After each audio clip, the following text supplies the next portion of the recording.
All right, welcome everybody. On today's episode, I'll be presenting a whole different kind of video. Yeah, on today's episode, I'm not gonna be doing any of those camo challenges or any of those gold weapons that I always be grinding. But today, we're gonna do a simple video, a simple content. We're gonna be doing a podcast type of like video to where I'll be asking myself 10 questions that came directly from either our followers or our friends or our fans. But nonetheless, like I said, we're going to answer 10 questions honestly, truthfully, and we're not just going to go through them like, oh, yes, no, not like that. We're going to answer them as much as we could with as much as detail we could while playing the game.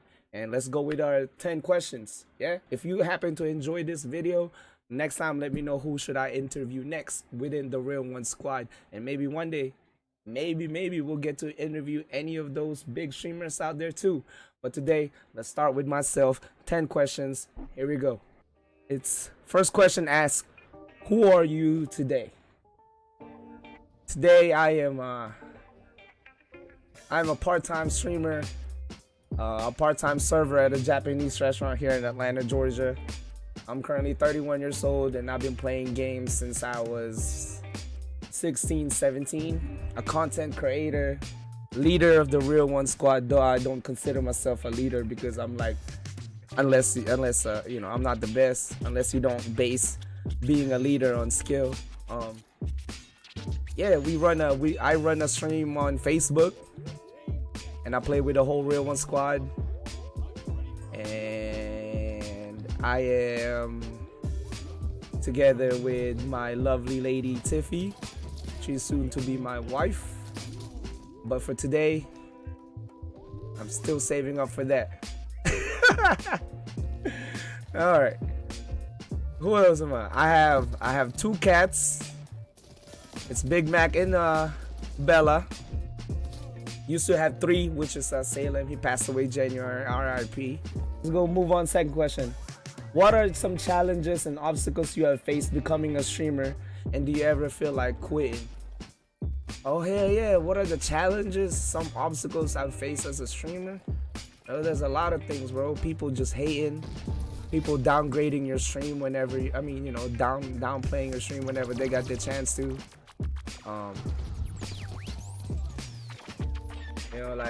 What discourages me a lot is friends and family keep asking, oh, you've been streaming so long, why are you not famous yet? Those are some challenges, like myself, self challenges like anxiety, depression. There's so many things about me, like I have big time OCD. I'm pretty much sure I'm bipolar. And so every little thing that causes my mood to change on a daily basis, it's a great it affects me streaming on a daily basis. But how do I move past it? It's because I know that whenever I'm gonna go stream, whatever I'm streaming is something that I do enjoy. I play Call of Duty, faithfully, religiously, and I love this game, so I move past that, with these obstacles of streaming, because no matter what happens, I know that I love this game and I'll play it. Whether I'm streaming or not, I will be playing this game. And so, should you say, I move past it by just keep on going. Keep on going, man. Don't ever let it give up. Challenges, of course, monetary will be there, man. You need equipment as a streamer. You know what I mean? You need the best stuff. You need everything to look good, or else people won't even watch your stream. That's also a challenge right there, or an obstacle into streaming. And to be honest, I started on a simple PlayStation and a simple streaming PC setup, and eventually we moved on to some bigger PC and all that. To be honest, in the beginning, when I built my gaming PC, I put that shit all on the credit card. I'm not suggesting that that's what you guys do, but I knew that streaming was something I wanted to do, and so I put my all in it. I went in debt for a year with my credit card, but we got it back, and now I'm needing upgrades. And those are constant challenges that becoming a streamer. It's like staying on top of things, and I guess those are physical. Back to what I was saying about mental too, man. Like, sometimes your friends could be making fun of you, and like, So your friends could be making fun of you, and some days you'll laugh it off, and some days you might get pissed off at it, and it'll throw your whole mood off streaming, you know. And not a lot of people will see that as a good thing, but and I'd say thank you a lot for marijuana and smoking weed, man, because no matter where it is, whether I'm too much up or I'm too much down, it's like that shit always levels you out, you know what I mean? If like, it's hard to explain, but I guess that's what self-medication is. But I'm not suggesting that you guys smoke or get into drugs just to be able to stream, but you gotta find something that, you know, relaxes you. And I guess the game's supposed to be relaxing me. Why do I need something else, right? It's a self-contradictory, or I don't know how you pronounce that word, but you guys know what I'm trying to be. It's hard, man. It's a daily process.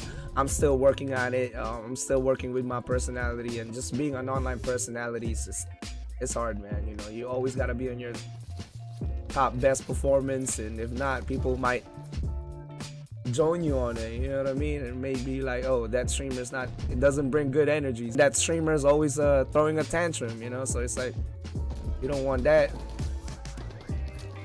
Third question, where we at? Who inspired you to play video games? That's our third question. Ooh, who inspired me? All right, growing up, I had two brothers. I had two brothers that I had spent most of my time in the Philippines with before I moved here in the United States. And my brother Nico, he's really big on fighting games, man. Like, still to this day, you'll find him playing Marvel vs. Capcom. You know, he'll be playing old games like Counter-Strike, like stuff like that, Dota 2, old PC games, you know. Man, that's a lost game. Old PC games like Counter-Strike 1.3, Dota, all that. And growing up, you know, he played a little bit of Call of Duty 2 when we had a PS3, Modern Warfare 2, Modern Warfare 3. You know, moved on to PS4. You know, we played a little bit of Need for Speed here and there. You know, so growing up, we were really competitive, man. I remember the Dreamcast. We would play NBA there. I think it was live before it was the 2K kind of stuff. It was NBA live, and I would always just use Kobe because I just need to beat that man. It's that guy. He's that guy that I cannot beat in any game, yo. He was the very first one to show me what a nuclear is. Like, he dropped a nuke before I even started watching YouTube videos, before I even knew what a nuke was. My brother Nico is a big inspiration to my video games, man. And you know, there's these funny stories to where when we were in the Philippines, he always he was always in these arcades in the mall betting kids, man. Like, so there's this one story where, you know, my oldest brother lended him his TI-89 calculator. As you know, this is expensive here. Imagine how it was in the Philippines. It was even more expensive, you know. He lost that in a bet for Marvel vs. Capcom. He was big on gambling for video games. So, you know, who knows, if he didn't get a kid, or maybe if we didn't grow up too fast, maybe he could have been a really, really good competitive player. But, you know, here we are, all adults now. So, but back to the question is, who inspired you the most? That's my brother Nico. Shout outs to him, man. He always be coming by smoking in the back in the stream. So yeah, that's it. What's the next question? Do you feel like streaming is a chore, and how do you move past that and still provide content? Now, that question I pretty much answered from question number 2, when, you know, the challenges of becoming a streamer. What was the question? It says, do you ever feel like streaming is a chore, and how do you move past that and still provide content? Streaming is definitely something you learn as you go. Because when I first started, I like I was saying, I love the game. I love Call of Duty. Every aspect about it, I love it. If you ask me if there's ever a bad Call of Duty, I'd say that there was none, right? So that's my opinion about it. Whatchamacallit? So it's always Call of Duty first, streaming later. You know, if that makes sense. You know what I mean? So it's like, I never felt like streaming is a chore, because to me, streaming is me playing the game. And if I'm gonna play the game, I'm gonna turn on the stream. At first, yeah, nobody would come by, you know, like 1, 2, 3 viewers, and eventually you start to, see familiar names, and eventually you learn to say hi, what's up, talk back, and at some days, yeah, I feel like it could be like a hard responsibility because like I was saying earlier, sometimes it changes your mood, like you could be coming off from work and it could be really tired and you're just not in the mood to talk a lot today, so it's like it's very hard to stay entertaining in the streaming world. Now, even if I was tired, like let's say I'm coming off a Friday shift, I'm tired as fuck, I can still play the game. I don't need to talk to Fry, you know what I mean? Like I don't need to talk to Fry, it's my fingers that work. But as a streamer, you need to, be responsible of the chats as well. You need to, man, I'm not doing any good talking in these games. I need to be concentrating. Or I just don't play core, bro. Back to what I was saying. I enjoy the game more than I do streaming. And so, yeah, like I said, in the end, you usually have to be responsible for the chats. But do I see streaming as a chore? No, because I'm just playing a video game. And how do I provide content? By playing and doing what I love the most, is playing the game, doing call outs, hanging out with friends, having laughs. Even if we're losing, winning, at the end of the day, it's just a game. You can't take it seriously. I mean, I do take it seriously. You guys know in my content on my stream, I do take it seriously. But, at the end of the day, you can't let it consume you. Provide content, have fun, shake it off and smile. It's my best. I'll be watching some inspirational videos too, man. They be saying you cannot be regular. You cannot be regular. If you want to make it, bro, you cannot be regular. You know how many regular out there just walking through their days? You gotta be better than your regular. That's what they're saying, man. You gotta sometimes like just shake it off and do it, man. Just do it, And so that's how we move past that. A lot of will, a lot of passion, and just commitment to it, man. Commitment, I guess. What is your goal for the real ones, and how do they fit in your plans and goals? First off, the real ones is my squad. The real ones is not me, it's not just me. I'm not the leader, but it's just a whole squad. I plan that I want real ones to be like a community, a hub to where everybody could be themselves, and all our differences end at the controller, whether what race you are, you're black, Asian, white, you know what I mean, like Hispanic, Latino, Asian, and different kind of Asian, I don't know. Whatever your difference is, all of that all dies at the controller or mouse and keyboard, you know what I mean? Like there shouldn't be no difference. And so that being said, I want the real ones to like somehow someday maybe divide it into little groups, and like it wouldn't be just one main core group that plays all together. I want to have little lieutenants and little captains that plays as a leader and build their own teams, build their own teams, and not going competitive, but as far as there's a lot of people out there that don't have friends to play with on a nightly basis. They don't even enjoy Call of Duty because every time they hop on the game, they just get destroyed and there's no friends, no call outs. And what I've come to realize from streaming is that people watch because they enjoy the content with the team. Like, oh damn, y'all are doing tournament style call outs, and we want that. And obviously I can't be a big streamer and play with everybody. So that's number one goal. Number two is that I want real ones to go competitive someday. It doesn't have to be me. I could just, if the stream somehow gets big, we'll find the team. We'll find 4 good players and start playing professionally. But that's number 2 in priorities. Number 1 is the community first. Take care of the community. Teach people how to have fun and have people come to the stream or play with the other real ones and have a community together. Just help each other out. That's my main goal to it. Is I want more people to enjoy Call of Duty because of the real ones. One day we'll be like the FaZe Clan or Optic. Oh, they're really good players. But number 1, I want us to be respectable, and I want us people to know that they'll help out. Yeah, they're good players. They're good toxic players. I want them to know that we are good people. And what's the rest of that question? So what are my plans and goals for it? It's just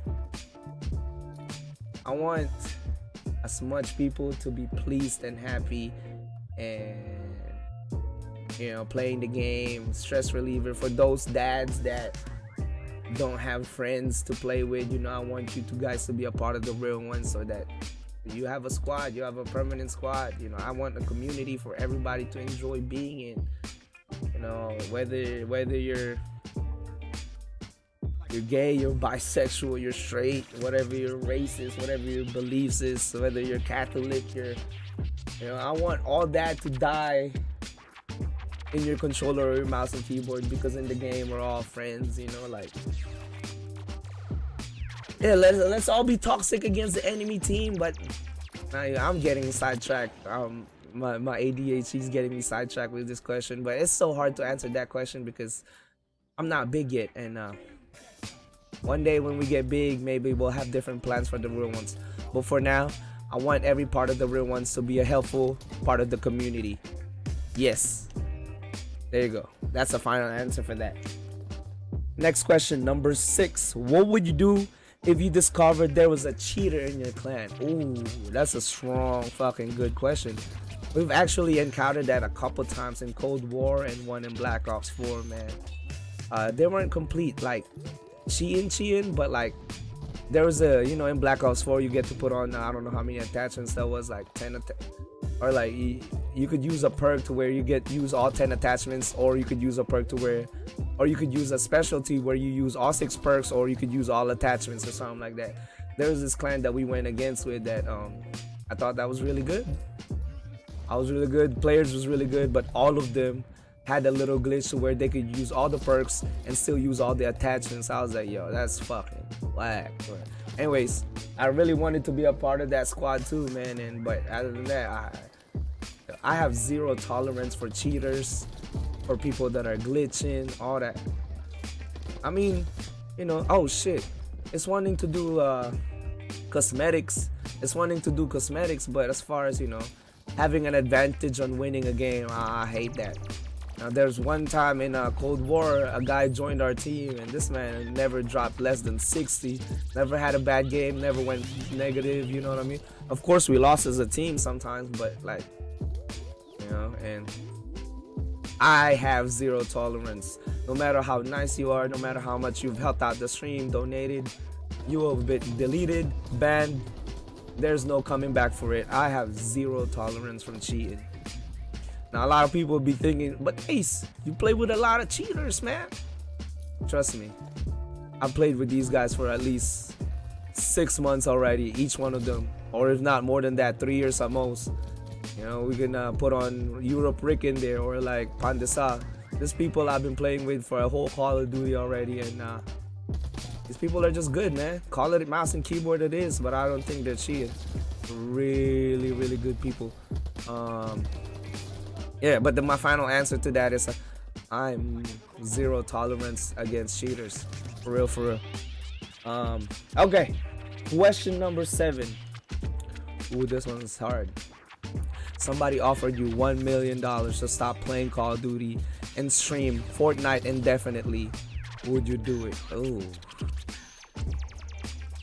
$1 million to stop playing Call of Duty, or stop streaming Call of Duty and play Fortnite or stream Fortnite indefinitely. I would have to say no, because in today's day and age, bro, $1 million will go by so fast, bro.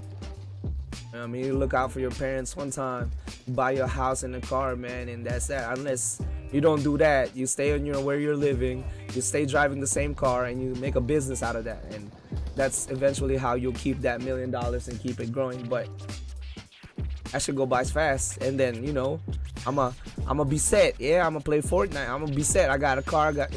How long's that gonna last? And then I'm gonna be miserable for the rest of my life because I can't play Call of Duty. Hell no. You know what I'd rather do? Say no.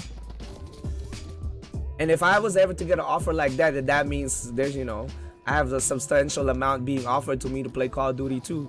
Or even if it was like $5,000 a month to play Call of Duty, stream Call of Duty, I'd take that. You know what I mean? Because at least I could keep doing that. I can't keep playing a game that I don't like Fortnite. But even if I wasn't making a lot of money and I'd stream Call of Duty, let's do that. Because I'd never get tired of that. I'd never get tired of Call of Duty. You know my final answer to that is no, I would not trade Call of Duty or Fortnite for some money. Hell no. Alright, what question we in? Oh, this one's an easy one. It asked me, where were you born? I was born in Quezon City, Philippines, close to Manila, probably an hour or less than that away from each other. Grew up there till I was about 16 when my dad passed away, and I don't know what. Oh man, we lost, bro. When my dad passed away, when I was around that age, 15, 16, I moved to the United States. So yes, I am Filipino. I've graduated my high school in Portland, Oregon, but I'm now currently sitting my ass in Atlanta, Georgia. Yes, I'm from the Philippines. We are now 2 questions away from finishing the questionnaire, the 10 questions with Acee. Again, if you guys are liking this video and would you guys have any idea who I should interview next, make sure you drop by in the comments who you think on my team I should interview next, or should I do Tiffy first and then move on. But yeah, make sure you guys hit that like. If you're not following yet, make sure you guys subscribe to my YouTube, follow my Facebook channel, my Facebook page, and y'all already know I stream every night. If you guys want to see me for real, play the game, come by the streams and hang out. Thank you so much.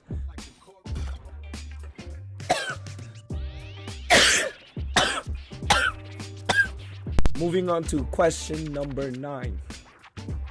Why do you use controller over mouse and keyboard? Oh man, this game started already. That's not fair.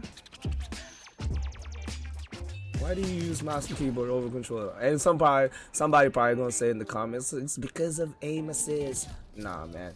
So when I was a little bit younger as well, I used to play Counter-Strike 1.3. Like I was saying, my brother, inspired me to play a lot of video games, shooting games, some most. Playing a lot of Counter-Strike 1.3 on mouse and keyboard, but I don't know, I feel like there's more freedom in fucking controller somehow. A lot of people would say that's not true, man. Like, I feel like there's so many buttons that you get confused to what you're gonna press, or it's overwhelming to use a mouse and keyboard. Rather than a controller, every button is set to program to function some in the game already. I'm like, mouse and keyboard, you're gonna have to like program this button to this button, put your melee onto the side button on the mouse. Like it's a whole different like dynamic to it, and it's like, bro, if gaming is this complicated, then it's not. Like some people will see this shit differently once I say this, but hear me out. Sure, mouse and keyboard is so much better to use for gaming, but mouse and keyboard was designed for office work. Controller now was designed for video games. Now don't get me wrong, I'm not saying mouse and keyboard is not a good thing to use for video games. I'm not saying that. But literally, mouse and keyboard was like a typewriter meant for office work, and it just happened to be that, it works good with computers because you need buttons with computers. Programming, letters, word, you need all that. And so hence keyboard. But to me, games will always be more fun in a controller. I would enjoy playing games in a controller more, especially Call of Duty. We can argue Valorant, Counter-Strike, all those games are made for mouse and keyboard player. But as far as Call of Duty, I feel like Call of Duty is made for controller people, if that makes any sense. I feel like controllers are made for Call of Duty, and I feel like Call of Duty should be played in. We can talk about the aim assist and all that some other time, and the advantages of mouse and keyboard controller. But to answer all that, I pick controller because it's just easier for me to use over mouse and keyboard. Is that a boring answer? I don't know. Call it the aim assist, it's easier. Not really, right? Last question, or the last question. Would you complete professionally? See, I know I can play the game. I know I'm pretty good at it. But professionally, I want to play professionally. Do I have the time? Do I have the luxury of playing professionally? These kids will play, day in, day out. They gotta scrimmage. They gotta play other teams. So it's not about just competing on the weekend. You need a whole week to practice. to figure out maps, you know, rotations and all that. You gotta really play other teams and like practice, and it costs money to do that, so you cannot afford mistakes. And if you could practice and practice for less mistakes, then you need that. Nonetheless, you need time. I don't have the luxury of not working. I need to go to work. And so, do I have time to be a professional? No. Do I want to be a professional? Yes. And you know, it sucks because as reality as you may call it, but you know, everything's just, you know, time's swindling down. I'm getting older. My fingers ain't the same as when I was 18. Professionals nowadays, kids nowadays play, you know, that are playing are 18 to 24 years old. So it's like, lost that prevented. Yeah, but back to what I was saying, you know, all these kids that are competing now are 18 to 24 years old. So it's like, I'm 31. I just turned 31. So it's like, is it impossible to compete? No. Do I want to compete? Yes. Do I have the luxury to? No. So for now, I enjoy streaming a lot. I enjoy providing content. I enjoy making videos for you guys. I enjoy hanging out with everybody on the stream. I like talking to my chats. I like smoking with y'all, man. It's been a great, fun ride. It still is, man. My streams have never been the same. You know, the people coming through, the people keep on coming back, the people that are lurking. You guys are the most awesome, yo. Thank you so much for watching. If you guys enjoyed this video, make sure you guys hit that like, hit that follow button, turn on the bell notifications, and I'll see you guys on the next one. Thank you so much.